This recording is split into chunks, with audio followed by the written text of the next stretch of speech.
नरकासुर राक्षसाच्या वधाप्रित्यर्थ साजरा केला जाणाऱ्या दिवाळीतील या सणाच्या निमित्ताने पहाटे सूर्योदयापूर्वी उठून अभंग स्नान केले जाते.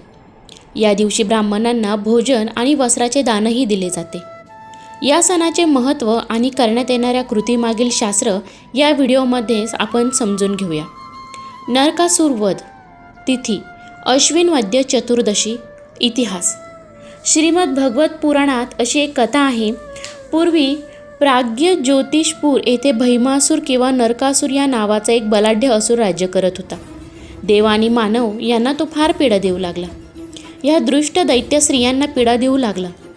त्याने जिंकून आणलेल्या 16 सहस्र उपवर राजकन्यांना कारागृहात कोंडून ठेवले आणि त्यांच्याशी विवाह करण्याचा बेत केला. त्यामुळे जिकडे तिकडे हाहाकार उडाला. श्रीकृष्णाला हे वृत्त समजतात सत्यभामेसह त्याने नरकासुरावर आक्रमण केले आणि त्याला ठार करून सर्व राजकन्यांना मुक्त केले. मरताना नरकासुराने कृष्णाकडे वर मागितला. आजच्या तिथीला जो मंगल स्नान करीन त्याला नरकाची पीडा होऊ नये. कृष्णाने तसा वर त्याला दिला. त्यामुळे अश्विन वद्य चतुर्दशी ही नरक चतुर्दशी मानली जाऊ लागली आणि लोक त्या दिवशी सूर्योदयापूर्वी अभंग स्नान करू लागले. चतुर्दशीच्या पहाटे नरकासुरास ठार करून त्याच्या रक्ताचा टिळा कपाळास लावून श्रीकृष्ण घरी येताच मातांनी त्याला आलिंगन दिले. स्त्रियांनी दिवे ओवाळून आनंद व्यक्त केला. महत्त्व आदल्या दिवशी रात्री 12 वाजल्यापासूनच वातावरण दूषित लहरींनी युक्त असे बनू लागते. कारण या तिथीला ब्रह्मांडातील चंद्रनाडीचे सूर्यनाडीमध्ये स्थित्यंतर घडून येते. त्या स्थित्यंतराचा अपेक्षितला असा लाभ पाताळातील वाईट शक्तींवर कडून उठवला जातो. पाताळातून प्रक्षेपित होणाऱ्या नादयुक्त कंपन लहरी वातावरणात त्रासदायक असा ध्वनीची निर्मिती करतात. या ध्वनीची निर्मिती लहरींतील रजतमात्मक कणांचा हालचालीतून उत्पन्न झालेल्या ऊर्जेतून केली जाते. या लहरी विस्फोटिक लहरीशी संबंधित असतात. या लहरींतील ध्वनी कंपनांना आवर घालण्यासाठी पहाटेच्या वेळी अभंग स्नान करून तुपाचे दिवे लावून दीपाची मनोभावे पूजा करतात. यामुळे दीपातून प्रक्षेपित होणाऱ्या तेजतत्वात्मक लहरींच्या माध्यमातून वातावरणातील त्रासदायक लहरींतील रजतम कणांचे विघटन केले जाते. या विघटनात्मक प्रक्रियेमुळे अनेक सूक्ष्मशक्तींच्या कोशातील रज तम कणही विरघळले जातात आणि वाईट शक्तींच्या भोवती असलेले संरक्षक कवच नष्ट होण्यास सहाय्य होते. यालाच अनिष्ट शक्तींचा वातावरणात दीपाच्या सहाय्याने झालेला संहार असे म्हणतात. म्हणून या दिवशी वाईट शक्तींचे निर्दालन करून पुढच्या शुभ कार्याला दीपावलीच्या इतर दिवसांच्या माध्यमातून जीवाने आरंभ करावयाचा असतो. असुरांच्या संहाराचा दिवस म्हणजेच एक प्रकारे नरकातील पृथ्वीवर अवतीर्ण झालेल्या वाईट लहरींच्या विघटनाचा दिवस म्हणून नरक चतुर्दशीला विशेष महत्त्व आहे. सण साजरा करण्याची पद्धत आकाशात तारे असताना ब्रह्ममुहूर्तावर अभंग स्नान करतात. आघाडा या वनस्पतीच्या फांदीने डोक्यापासून पायापर्यंत आणि पुन्हा डोक्यापर्यंत पाणी प्रोक्षण करतात. यासाठी मूळ असलेली आघाड्याची वनस्पती वापरतात. यमतर्पण अभंग स्नानानंतर अपमृत्यू निवारणार्थ यमतर्पण करण्यास सांगितले आहे. हा तर्पणाचा विधी पंचांगात दिलेला असतो. त्याप्रमाणे विधी करावा. त्यानंतर आई मुलांना ओवाळते. काही जण अभंग स्नानानंतर नरकासुराच्या वधाचे प्रतीक म्हणून करीट एक प्रकारचे कडूफळ पायाने ठेचून उडवतात, तर काही जण त्याचा रस जिभेला लावतात. कारीट टेचणे दुपारी ब्राह्मण भोजन घालतात आणि वस्त्रदान करतात. प्रदोषकाळी दीपदान करतात. ज्याने प्रदोष व्रत घेतले असेल तो प्रदोष पूजा आणि शिवपूजा करतो. नरक चतुर्दशीच्या दिवशी करायच्या विविध कृतींमागील शास्त्र.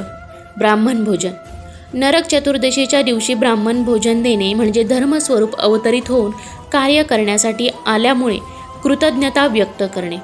या माध्यमातून ब्रह्मांडात संचारत असलेल्या धर्मलहरींना पुष्टता प्रदान करून अवतारित कार्यासाठी म्हणजेच पृथ्वीवर येणाऱ्या त्रासदायक अधोगामी लहरींना नष्ट करण्यासाठी समिष्ठाच्या इच्छाशक्तीचा पुरवठा करून प्रत्यक्ष स्वरूपात कार्य करण्यासाठी आवाहन करणे. या माध्यमातून स्वतः धर्म कर्तव्य करून ईश्वराच्या कृपाशीर्वादात्मक लहरींना ग्रहण करता येते. वस्त्रदान वस्त्रदान करणे म्हणजे देवतांच्या लहरींना भूतलावर येण्यासाठी दानाच्या स्वरूपात म्हणजे धर्माच्या संवर्धनेच्या माध्यमातून पोषणता प्रदान करून कार्यस्वरूपाच्या जागृतीचे आवाहन करणे. या माध्यमातून आपल्या धनसंचयाला धर्म स्वरूपाच्या कार्यासाठी अर्पण केल्याने आपली आध्यात्मिक उन्नती होते. प्रदोष पूजा. कालाय तस्मै नमः या काल महात्म्याचे वर्णन करून कालाच्या माध्यमातून कार्यरत होणाऱ्या स्थिरात्मक आणि पुरुषदर्शकात्मक क्रियाशक्तीच्या एका भागाची पूजा करून त्याचे संवर्धन करणे म्हणजेच कार्यदर्शक स्वरूपात्मक प्रदान करणे.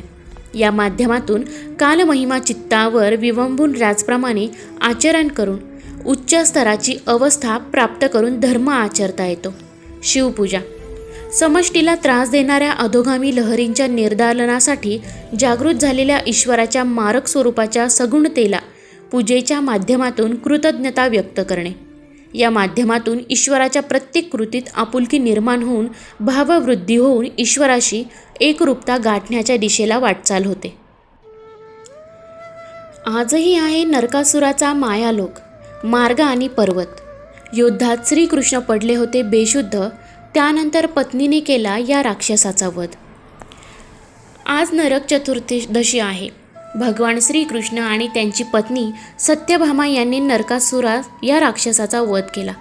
तेव्हापासून दरवर्षी नरक चतुर्दशी या दिवशी साजरी केली जाते.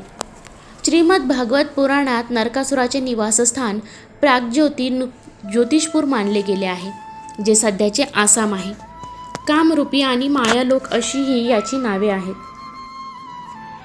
नरकासुराचा वध झाला, पण शतकानंतरही गुवाहाटीमध्ये एक पर्वत आणि एक रस्ता त्याच्या नावावर आहे. दिव्य. आजही आसाममध्ये नरकासुराबद्दल काय श्रद्धा आहेत, कथा काय आहे हे शोधून काढेल. आसाममध्ये एक लोककथा आहे की नरकासूर मार्ग नरकासुराने स्वतः कामाख्या देवीसाठी बांधला होता. हा रस्ता आजही कामाख्या मंदिराकडे जातो. हा मार्ग त्याला एका रात्रीत पूर्ण करायचा होता, पण तो पूर्ण करू शकला नाही. परिणामी आजही हा मार्ग अपूर्णच राहिला आहे. नरकासूर हा अत्याचारी होता आणि त्याने 16,100 मुलींना कैद केले होते. त्याच्याशी झालेल्या युद्धात भगवान श्रीकृष्ण बेशुद्ध झाले होते. त्यानंतर सत्यभामाने नरकासुराचा वध केला. सर्वप्रथम नरकासूर आणि भगवान श्रीकृष्णाची कथा. ही कथा श्रीमद भागवत पुराणात आहे आणि आसाममधील लोककथेच्या रूपातही सांगितली जाते. कामाख्य मंदिर असलेल्या नीलांचल पर्वताच्या दक्षिणेला पांडू गुवाहाटी मार्गावर ज्या टेकड्या आहेत त्यांना नरकासूर पर्वत म्हणतात. नरकासूर हा कामरूपाचा राजा होता आणि तो देवी कामाख्याचा प्रमुख भक्त होता. ज्या मार्गाने बहुतेक लोक मंदिरापर्यंत पोहोचतात त्या मार्गाला नरकासूर मार्ग असेही म्हणतात. नरकासुराने ब्रह्मदेवाची उपासना केली. वरदान मागितले की हे देवा, भूमीचा पुत्र आहे आणि माझा मृत्यू झाला तर तो देवीच्या हातून व्हावा. वरदान मिळाल्यानंतर नरकासुराला पृथ्वीवरील सर्व राजांचा पराभव करून देवलोक जिंकायचा होता. इंद्राच्या दरबारावर हल्ला केला. प्रतापी नरकासुराला पाहून इंद्र सिंहासन सोडून पळून गेला. नरकासूर आपल्या महालात 16,100 सुंदरींना बंधक बनवले होते. देवलोकातून परतताना नरकासूर देवी आदिती, ऋषी कश्यपाची पत्नी, देवता ज्यांचे पुत्र मानले जातात, च्या सुंदर चमकणाऱ्या कर्णफुलांवर मोहित झाला. ते त्याने हिसकावून घेतले. आदिती रडत रडत सत्यभामेजवळ गेली. सत्यभामा ही भगवान श्रीकृष्णाच्या 8 राण्यांपैकी एक होती. सत्यभामेने आदितीला कृष्णाकडे नेले. कृष्ण सत्यभामाला म्हणाला, चल आमच्याबरोबर रणांगणात, तू माझ्यासोबत राहावे, तुझी ही इच्छा नेहमीच असते. चल तर मग. कृष्ण आणि सत्यभामा गरुडावर स्वार होऊन नरकासुराची राजधानी ज्योतिषपूर आसाम कडे निघाले. कृष्णाला पाहून नरकासुराने आपल्या सेनापती मुराला युद्धासाठी पाठवले. कृष्णाच्या एकाच वाराने मुरासहित सर्व सैनिक मारले गेले. क्रोधित होऊन नरकासुराने राजवाडा सोडला आणि कृष्णाच्या छातीवर त्रिशूळ प्रहार केला. श्रीकृष्ण रणांगणावर बेशुद्ध पडले. श्रीकृष्णाची अवस्था पाहून अस्वस्थ झालेल्या सत्यभामेने नरकासुरावर बाणाने हल्ला केला. नरकासुराचा वध झाला तेव्हा सत्यभामा कृष्णाकडे वळली.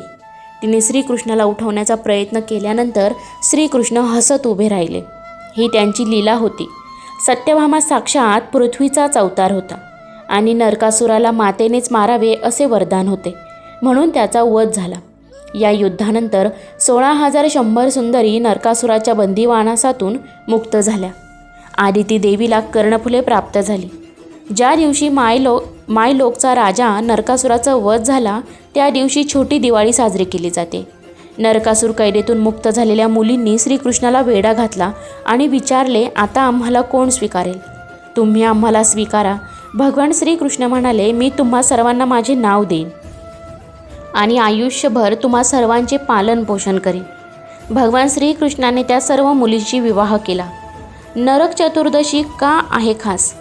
अश्विन महिन्याच्या कृष्ण पक्षाच्या चतुर्दशीला नरकासुराचा वध झाला. या दिवशी नरक चतुर्दशी साजरी केली जाऊ लागली. नरकासुराचा मृत्यू झाल्याने त्या दिवशी शुभ आत्म्यांची मुक्तता झाली असे मानले जाते. मायालोक हे येथील प्राचीन नाव आहे. गंगासागर ते गंगोत्री आणि गंगोत्री ते गंगासागर असा प्रवास करून गंगेच्या दोन्ही बाजूंनी गंगेवर संशोधनात्मक ग्रंथ लिहिणारे निलय उपाध्याय यांच्या मत आहे की नैमिषारण्य क्षेत्र ही ऋषींची तपोभूमी होती. हा परिसर हरिद्वारपर्यंत होता. त्याला लोक ज्ञानलोक किंवा देवलोक म्हणतात. तेथूनच खाली बनारसपर्यंत हा परिसर कर्मकांडाचा समजला जातो. या मृत्यूलोक आहे आणि बलियापासून मंदार पर्वतापर्यंत आणि त्यांच्या पलीकडच्या प्रदेश पाताळलोक आहे. या जगात 7 विभाग आहेत. त्यात एक मायालोक आहे. तर मित्रांनो, व्हिडिओ कसा वाटला कमेंट करून नक्की कळवा. व्हिडिओला लाईक करा, शेअर करा आणि चॅनलवरती जर नवीन असाल तर चॅनलला सबस्क्राईब करायला विसरू नका. धन्यवाद.